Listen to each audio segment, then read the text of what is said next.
Can someone explain why Claire still hasn't paid back the $52,000 she owes this family? My sister typed into the family WhatsApp group. My phone exploded with notifications. Thumbs up emojis, shocked reactions, even my mom writing, "We trusted you." I stared at the screen, heart pounding. I don't owe anyone $52,000. You know that's not true. Then my sister replied, "Oh really? Should I post the bank statement?" And before I could stop her, she did. My name is Claire Bennett. I'm 34 years old, and until that message, I thought I understood humiliation. I thought I'd felt the worst of it already. Those small moments where people look through you like you're made of glass. But nothing, and I mean nothing, prepares you for your own family turning on you in a group chat with 47 members. Aunts, uncles, cousins, in-laws, people I see at Thanksgiving and Easter, and every funeral in between. All of them watching. All of them reading. All of them forming opinions before I could even type a response. Let me tell you who I am before you decide who I am. I work as a mid-level accountant at a regional healthcare company. It's a steady job. Good benefits, decent pay, nothing that makes people jealous at parties. I drive a Honda Civic that's 7 years old. I live in a 2-bedroom apartment with a cat named Oliver and a bookshelf full of financial textbooks I actually read for fun. I'm not the kind of person who ends up in drama. I'm the kind of person who balances the checkbook while everyone else is arguing about who forgot the potato salad. Growing up, I was always the practical one. When other kids blew their birthday money on toys, I put mine in a savings account my dad helped me open at the credit union downtown. I worked part-time at a drugstore in high school, stocking shelves and running the register after school. I ironed my own clothes. I packed my own lunches. I did my homework without being asked. And none of that ever seemed to matter because my younger sister Amanda was the one they always praised. Amanda was 2 years younger and about 200 times more visible. She was the outgoing one, the social butterfly, the one who could walk into any room and make everyone laugh within 30 seconds. She did theater in school. She won homecoming queen. She posted pictures of her life on social media and collected compliments like seashells.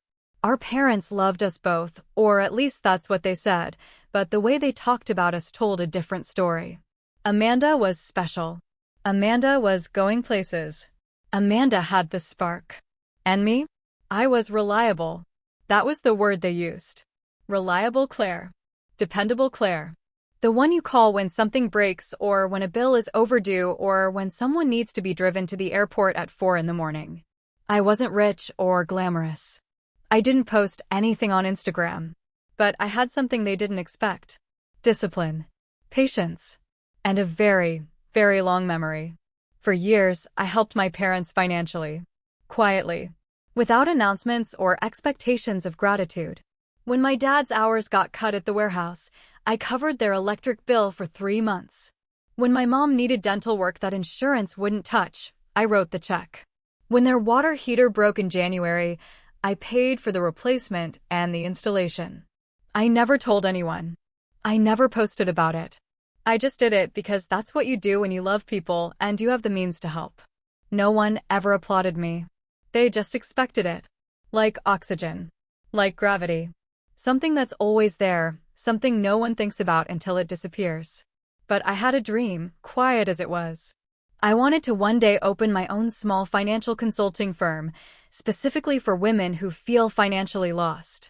Women going through divorces, women who never learned how to manage money because no one taught them, women who got cheated or lied to or left behind with nothing but debt and confusion. I'd been saving for years, building a plan, taking online courses at night, networking when I could. It wasn't glamorous work, but it was mine. I never bragged. I never kept score. But I kept records. Every check I wrote. Every transfer I made. Every receipt and confirmation email, filed neatly in folders on my computer and backed up on an external hard drive. That's what accountants do. We document. And when Amanda accused me in front of the entire extended family, she thought I'd stay quiet, like always. She thought I'd swallow my pride and apologize to keep the peace, because that's what reliable Claire does. She absorbs the blow. She smooths things over. She takes the hit so nobody else has to feel uncomfortable. But this time, she was wrong. If you've ever been the responsible one, the quiet fixer who gets blamed anyway, this story might feel personal. I didn't grow up with luxury. I grew up with expectations. If you know what it's like to give and still be called selfish, hit that subscribe button. Drop a comment and tell me, have you ever been blamed for something you didn't do? Have you ever watched people believe a lie because it was easier than facing the truth? And if you believe quiet strength matters, click like or share. Let's get into what really happened. It started with that screenshot. Amanda posted it at 7:42 on a Tuesday evening. I remember the exact time because I was sitting at my kitchen table eating leftover soup and reviewing a spreadsheet for work. My phone buzzed once, then twice, then it didn't stop. I picked it up and saw the family group chat lighting up like a switchboard. And there it was. A screenshot of what appeared to be a bank transfer, clearly labeled family loan, with a memo line that read $52,000. The transfer was dated 2 years ago. According to Amanda's caption beneath the image, I had borrowed $52,000 from the family, pulled from our parents and 2 of our aunts, to cover my failed business attempt. She wrote it casually, like she was just bringing up an old topic everyone had been too polite to mention. Just think it's time Claire addressed this, she typed. We've all been patient enough. Within minutes, the chat erupted. My Uncle Ray, who I've maybe spoken to 6 times in the last decade, replied, "Wow. That's a lot of money to just ignore." My cousin Deborah typed, "She always did seem like she was hiding something." My Aunt Patricia, who borrowed $200 from me in 2019 and never paid it back, sent a prayer hands emoji and wrote, "Lord, give this family healing." And then my mother. My own mother, the woman whose dental work I paid for, whose electricity I kept on, who I drove to doctor's appointments when Amanda was too busy posting brunch photos. My mother wrote 3 words that made my chest feel hollow. "We trusted you." I sat there, staring at the screen. The soup was getting cold. Oliver was rubbing against my ankle, purring, completely unaware that my entire family had just declared me a thief. My hands were shaking. Not from anger, not yet. From shock. From the sheer absurdity of it. Because I had never borrowed $52,000 from anyone. I had never asked my family for a single dollar in my entire adult life. I was the one who gave. Always. I typed back carefully. "I don't know what this is, but I have never received $52,000 from anyone in this family." That screenshot is not what you think it is. Amanda responded almost instantly. "Claire, don't embarrass yourself. The bank records don't lie." More reactions poured in. Laughing emojis from my cousin Trevor. A long paragraph from my Aunt Linda about accountability and moral character. My father didn't say anything, but I could see he'd read every message. The blue check marks were right there. The twist, the part that made my stomach drop, was that the account number in the screenshot looked familiar. It was close to mine, very close, but not quite right. 2 digits were transposed. If you weren't paying attention, if you weren't someone who worked with numbers for a living, you'd never notice. But I noticed. Because that's what I do. I zoomed in on the image. The routing number was for our local credit union, which was correct. The date format was right. The font looked authentic. But the account number ending in 4738 was not my account. My account ended in 4783. 2 digits. Switched. To anyone glancing at it, it looked like proof. To me, it looked like a forgery. I tried calling Amanda. She didn't answer. I tried calling my mom. She picked up on the 4th ring, already crying. "Claire, how could you do this to us?" she said, her voice cracked and trembling. "Your father hasn't slept. He's been worried sick. We gave you that money in good faith." "Mom, you didn't give me any money. I have never received $52,000 from you or anyone else." "Then why does the bank statement show your name?" "It doesn't show my name." "Look at it again. Look at the account number." But she wasn't listening. She was crying. She was already convinced. Amanda had gotten to her first, had shaped the story, had framed the narrative so tightly that by the time I opened my mouth, everyone had already made up their minds. Over the next few days, the humiliation spread beyond the group chat. Cousins I hadn't spoken to in years were suddenly texting me. Hey, is everything okay? I heard about the money thing. People at church were whispering. My Aunt Linda apparently told her book club because a woman I barely know stopped me at the grocery store and said, I hope you're doing the right thing, sweetheart. The right thing. As if I had done something wrong. I went home that night and sat on the edge of my bed in the dark. Oliver climbed into my lap. The apartment was so quiet I could hear the refrigerator humming in the kitchen, the soft click of the thermostat adjusting. I thought about every check I'd written, every bill I'd quietly covered, every sacrifice I'd made without asking for a thank you.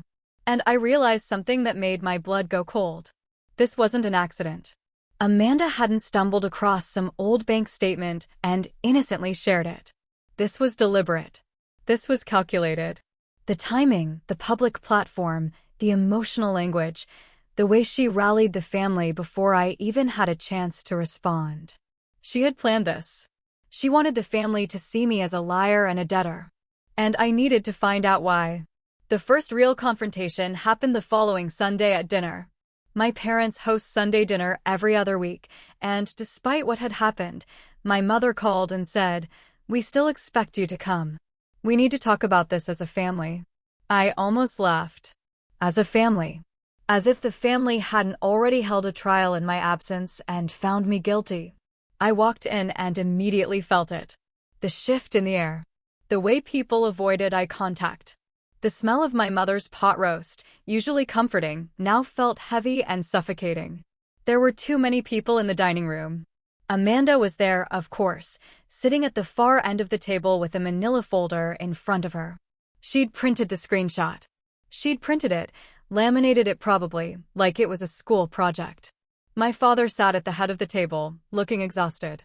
He had bags under his eyes and his hands were folded in front of him like he was about to deliver bad news. My mother stood by the kitchen doorway, wiping her hands on a towel, her eyes red. "Claire," my father started, "we don't want to make this harder than it has to be. But Amanda has shown us the records, and we need an explanation." I looked at Amanda. She was calm. Too calm. She had the look of someone who had rehearsed this moment in the mirror. "There's nothing to explain," I said. "I never received that money." Amanda opened the folder and slid the printout across the table. "Then what's this, Claire?" "This is a real bank transfer. Real numbers. Real dates. You can't just pretend it doesn't exist." "The account number is wrong," I said. "Look at it." "It's your credit union," she fired back. "Same branch. Same routing number. Same credit union, different account," I said. "2 digits are swapped." Amanda rolled her eyes. "Oh, come on. A typo? That's your defense." My Uncle Ray, who had apparently been invited for moral support or spectacle, leaned back in his chair and said, "Claire, if you just admit it and work out a payment plan, this can all go away." Admit to something I didn't do? The room went quiet, but not the kind of quiet that means people are thinking. The kind of quiet that means they've already decided and they're just waiting for you to stop fighting. My mother stepped forward, wringing that towel like she was trying to strangle it. "Claire, honey, maybe you forgot. Maybe it was a misunderstanding. But the money is gone, and your father and I need it back. We're not young anymore." I felt something crack inside me. Not break. Crack. Like ice on a lake just before it gives way. I had spent years being their safety net, their silent provider, their reliable Claire. And now they were looking at me like I was the one who had taken from them. "I didn't take your money," I said, my voice steady even though my hands were trembling under the table. "And I won't apologize for something I didn't do." Amanda smiled. Just slightly. Just enough for me to see. And I knew then, with absolute certainty, that she was enjoying this. Over the next 2 weeks, the pressure intensified. My parents called almost every day, and the conversations always circled back to the same point. "Just pay it back, Claire. Even if it's a misunderstanding, just make it right so we can move on." Amanda took it a step further. She drafted a repayment agreement. An actual document, printed on white paper with bullet points and a signature line at the bottom. She brought it to my apartment one evening, uninvited, and held it out to me like she was serving legal papers. 12 monthly payments, she said, standing in my doorway with her sunglasses pushed up on her head. That's only about $4,300 a month. You can manage that. I'm not signing anything, I told her. I don't owe this money. Claire, think about mom and dad. Think about how this is tearing them apart. If you really love this family, you'll do the right thing. The right thing. There it was again. That phrase people use when they want you to sacrifice yourself for their comfort. The right thing meant admitting to a lie. The right thing meant paying for something I never received. The right thing meant letting Amanda win. I closed the door. But the damage was already spreading. Amanda started posting things on social media. Nothing direct, nothing you could point to in a courtroom, but enough. Vague quotes about ungrateful people and when family lets you down. A story post that said, some people take everything and give nothing back. She tagged our cousins. She tagged friends of friends. She built a narrative without ever saying my name, and everyone knew exactly who she was talking about. Friends started reaching out. Hey, saw Amanda's post. Is everything okay?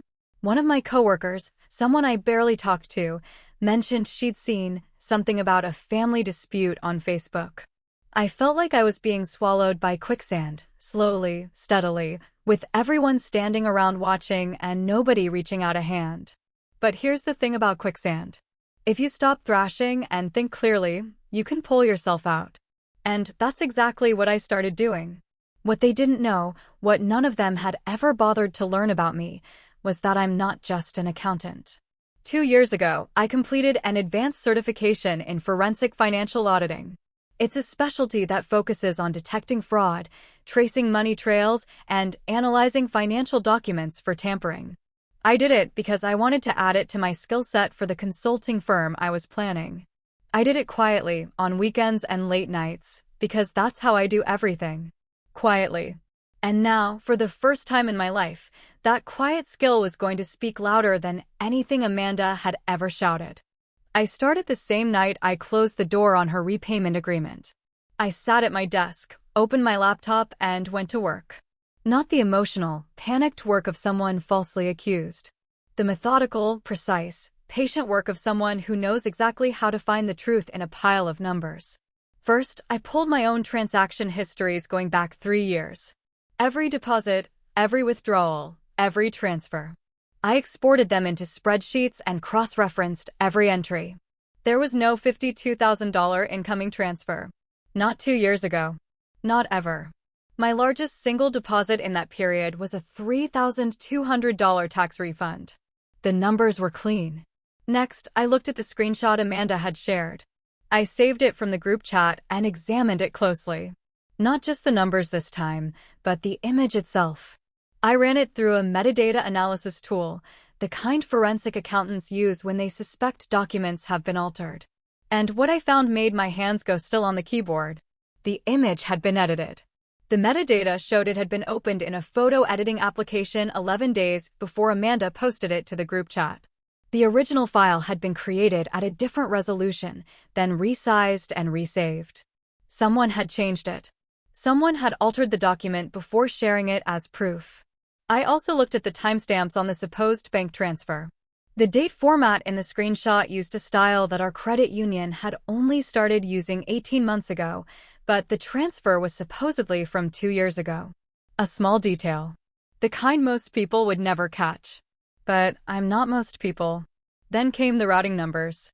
I cross-referenced the routing number in the screenshot with public records. It matched our local credit union, yes, but when I dug deeper, I found that the internal branch code embedded in the transfer didn't correspond to any branch where I held an account. It corresponded to a branch across town. The branch where Amanda had opened a joint account with her then-boyfriend 3 years ago. I leaned back in my chair. Oliver was asleep on the windowsill, his tail hanging down like a fuzzy pendulum. The apartment was dark except for the blue glow of my laptop screen. The sound of the upstairs neighbor's television was muffled through the ceiling, some late-night talk show audience laughing about something I couldn't hear. And in that quiet, ordinary moment, the truth assembled itself in front of me like a puzzle clicking into place. The $52,000 hadn't been sent to me. It had been sent from our parents' account, but to Amanda's joint account. The one she shared with Derek, the boyfriend who left 6 months later. The money had gone to Amanda. She was the borrower. And now she was trying to make me the scapegoat. I saved everything. I printed backup copies. I organized the evidence into a folder with tabs and labels, the way I organize everything. And I made a phone call. I hadn't spoken to Mr. Harrison in almost 4 years. He was the family lawyer, had been since before I was born. He handled my parents' estate planning, my grandmother's will, the property dispute with the neighbor in 2016. He was 71 years old, sharp as a tack, and the kind of man who wore suspenders without irony. When I called his office and his assistant put me through, his voice was warm but careful. "Claire Bennett. It's been a while. What can I do for you?" I told him everything. Not the emotional version, not the family drama version, but the version that mattered. The facts. The numbers. The discrepancies. He listened without interrupting, which is the mark of a good lawyer and a good human being. When I finished, there was a pause. Then he said, "Can you bring me everything you have? Printouts, metadata reports, your own bank records, all of it." "I can be there tomorrow morning," I said. "Make it 9 o'clock. I'll clear my schedule." I arrived at his office at 8:47. The waiting room smelled like leather and old coffee. His assistant offered me water, which I accepted because my throat was dry from nerves. When Mr. Harrison called me in, I handed him a folder that was almost 2 inches thick. He put on his reading glasses and went through it page by page. He didn't rush. He asked questions occasionally. "This metadata timestamp, you verified it independently, and this routing number, you've confirmed it's linked to Amanda's account?" I answered every question. He nodded, made notes in the margins with a silver pen, and when he reached the last page, he took off his glasses and looked at me. "Claire, this isn't just a family misunderstanding. This is document manipulation with the intent to defraud. Amanda altered a bank record and presented it publicly to coerce you into paying a debt you don't owe. That's potentially actionable." "I don't want to sue my sister," I said. "I want to clear my name." He nodded slowly. "Then we do this properly. I'll contact your parents and Amanda and request a formal meeting here at my office. I'll tell them it's to resolve the financial dispute. Amanda will expect you to cave. She'll come prepared to collect. And instead, we show them the truth." Over the next few days, I didn't say a word to anyone in my family. I didn't respond to the group chat. I didn't return my mother's calls. I didn't react to Amanda's social media posts, which were getting bolder. When someone's silence speaks volumes, she wrote with a shrugging emoji. She thought my silence meant guilt. She thought I was crumbling. She was posting more frequently now, tagging family members, liking comments that called me shameless. She even replied to someone who asked what happened with, "Sometimes you just have to accept that people aren't who you thought they were." She was confident. Supremely confident. The kind of confidence that comes from believing you've already won. Mr. Harrison scheduled the meeting for the following Thursday at 2 in the afternoon. He called my parents personally and explained that he wanted to help resolve the matter officially and fairly. He invited Amanda to attend. He suggested they bring any documentation they had. My mother called me that night. "Mr. Harrison wants us all to meet. Claire, please, just tell the truth at this meeting. That's all we're asking." "That's exactly what I planned to do, Mom," I said. Thursday came. Mr. Harrison's office was on the second floor of a brick building downtown, the kind with wide windows and wood paneling that made everything feel serious. There was a long conference table in the center of the room, polished to a shine. A projector screen was mounted on the far wall. Water glasses and a pitcher sat on a small side table. My parents arrived first. My father looked older than I remembered, his shoulders slightly rounded, his hair thinner. My mother had dressed up, as if formality could contain the mess. They sat on one side of the table, close together, their hands nearly touching. Amanda arrived 5 minutes later. She was wearing a blazer, carrying a leather binder, and walking with the kind of stride that said, "I'm here to finish this." She sat across from my parents, smiled at them reassuringly, and opened her binder to reveal neatly organized printouts of the same screenshot she'd shared in the group chat, along with what appeared to be additional bank records. I was already seated at the far end of the table when she walked in. She glanced at me, then looked away. No greeting. No acknowledgement. Just a small, tight smile that she probably thought looked professional, but really just looked smug. Mr. Harrison entered last. He greeted everyone politely, offered water, and sat at the head of the table with a quiet authority that immediately changed the temperature of the room. "Thank you all for coming," he said. "I understand there's a financial dispute within the family, and I'd like to help resolve it today with clarity and documentation. Amanda, since you raised the initial concern, would you like to present your case first?" Amanda nodded. She stood up, which I thought was a nice theatrical touch, and laid out her printouts on the table. 2 years ago, she began, Claire asked the family for a loan to fund a business venture. Mom and Dad contributed $40,000. Aunt Patricia and Aunt Linda contributed the remaining $12,000. The total was $52,000, transferred directly to Claire's account. She pointed to the screenshot. "This is the bank record showing the transfer. The money left our parents' account and went to this account number. Claire has refused to acknowledge the debt or make any effort to repay it." She sat back down. My mother nodded along like she was watching a TED Talk. My father cleared his throat. "Claire, we're not trying to punish you. We just want you to be honest. If you took the money, just say so. We can work out a plan." "I didn't take any money," I said. Amanda sighed loudly. "Claire, the evidence is right there." Mr. Harrison held up a hand. "If I may." The room went still. He stood and walked to the projector. With one click, the screen behind him lit up.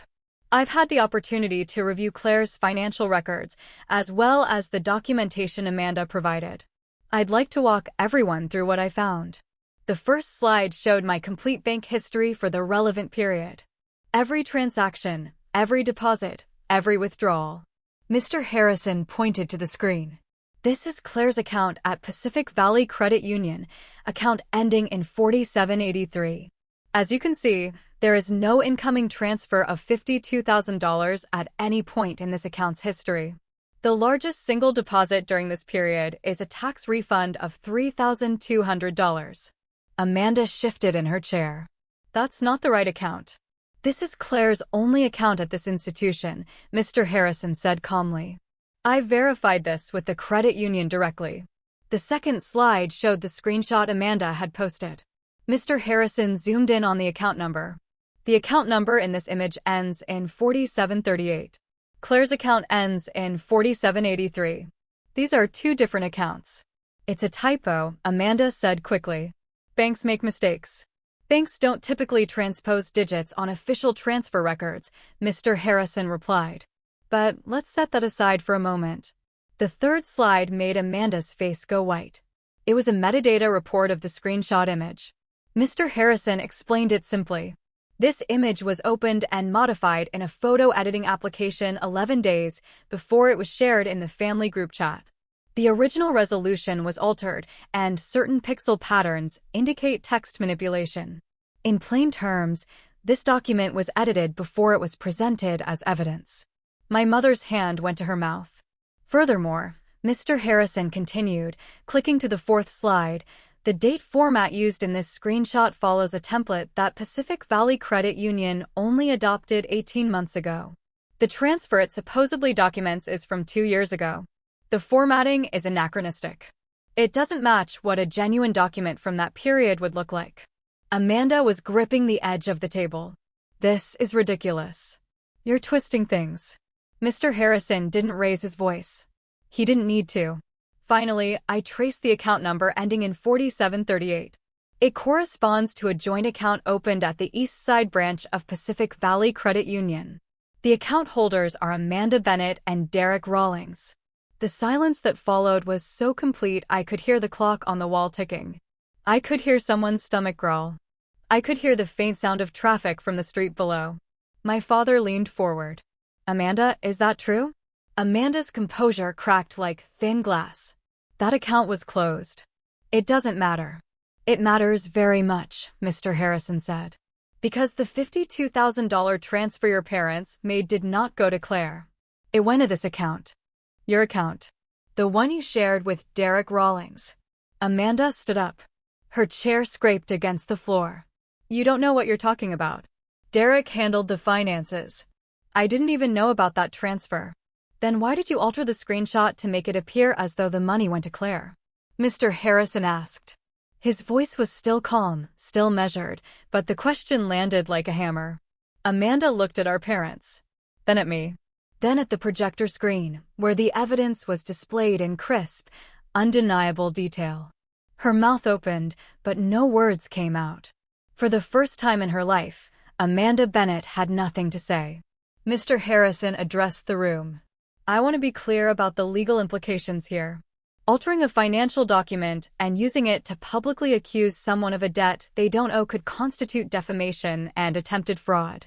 Claire has chosen not to pursue legal action at this time. But I strongly advise Amanda to refrain from any further public statements regarding this matter. And I recommend this family resolve the actual whereabouts of the $52,000 by examining Amanda's account records. My father's face had changed. The exhaustion was still there, but something else had replaced the disappointment. Something that looked a lot like shame. He looked at me across the table, and for a moment, I thought he might cry. Claire, he said quietly. I'm sorry. 2 words. Late, but real. Amanda grabbed her binder and her jacket and left without another word. The door closed behind her with a sound that felt final. Not dramatic, not a slam. Just a click. A quiet ending to a loud lie. My parents sat in that conference room for another 20 minutes. My mother cried. My father stared at the table. Mr. Harrison excused himself to give us privacy, but there wasn't much to say. The damage had been done. Not just by Amanda, but by them. By their willingness to believe the worst about me without asking a single question. By their readiness to side with the louder voice simply because it was louder. My mother eventually reached across the table and took my hand. We should have listened to you. We should have asked. Yes, I said. You should have. I didn't yell. I didn't make a scene. I didn't list every bill I'd paid, every sacrifice I'd made, every time I'd been overlooked. I didn't need to. The truth was on the screen, and it spoke for itself. In the weeks that followed, I set boundaries I should have set years ago. I told my parents I loved them, but I would no longer be the family's silent safety net. If they needed help, they could ask, and I would decide. But the automatic expectation, the assumption that Claire would handle it because Claire always handles it, that was over. Amanda and I didn't speak for months. I heard through cousins that she was going through a tough time, which seemed to be the family's way of avoiding accountability on her behalf. I didn't wish her harm. But I didn't reach out either. Some bridges don't need to be rebuilt immediately. Some need to sit in their rubble for a while so you can see clearly what was rotten in the foundation. I moved forward with my consulting firm. I filed the paperwork, built a website, and started meeting with my first clients. Women who had been cheated by partners, confused by the system, left to figure out finances on their own. Women who reminded me of myself, not because they were accountants, but because they were tired of being underestimated. The firm isn't big. It probably never will be. But it's mine. Built with money I earned, skills I developed, and a reputation that survived someone's best effort to destroy it. I think about that WhatsApp message sometimes. 47 people reading it. All those reactions. All that judgment, delivered in emojis and sentence fragments. And I think about how easy it is to destroy someone's reputation with a screenshot and a story. How fast people choose a side. How rarely anyone stops to ask, wait, is this actually true? Sometimes the truth doesn't shout. It doesn't perform. It doesn't post vague quotes on social media or laminate printouts for dramatic effect. Sometimes the truth just sits quietly in a spreadsheet, in a metadata report, in the careful records of someone who was raised to be reliable. And when the time is right, it speaks. Not loudly, but clearly. And that's enough. If your family ever twisted money against you or falsely accused you financially, you understand how painful that feels. It's not just about the dollars. It's about the betrayal of trust from the people who are supposed to know you best. Being labeled dishonest when you've always been the responsible one, the one who gave without asking, the one who showed up every single time, that cuts deeper than any number on a bank statement. Have you ever been blamed to protect someone else's image? Have you ever watched someone lie about you and felt the room believe them because their voice was louder, their story was simpler, their version was more convenient? Have you ever stood there holding the truth and realized that nobody wanted to hear it because the lie was more comfortable? Tell me your story in the comments. I read them. Every single one. And I promise you, if you've been the quiet one, the reliable one, the one they blame because you're too steady to fight back, you are not alone. Your silence isn't weakness. It's patience. And patience always wins in the end. Subscribe if you believe truth deserves a voice. Click share to help this story reach others who need to hear it. Because somewhere right now, there's another Claire sitting at a kitchen table, staring at a screen, watching people believe a lie. And maybe the story is the thing that reminds her she's not crazy. She's not wrong. And she doesn't have to stay quiet anymore. Did this story hit home? Let me know by liking the video and sharing your thoughts in the comments. If you've lived something like this, your story matters too, and I want to hear it. Click share to help this video find others who have felt the same way, people who have been misjudged, silenced, or blamed for someone else's choices. Your support makes a huge difference. It keeps these stories going, and it reminds people everywhere that the truth, no matter how quiet, always finds its moment.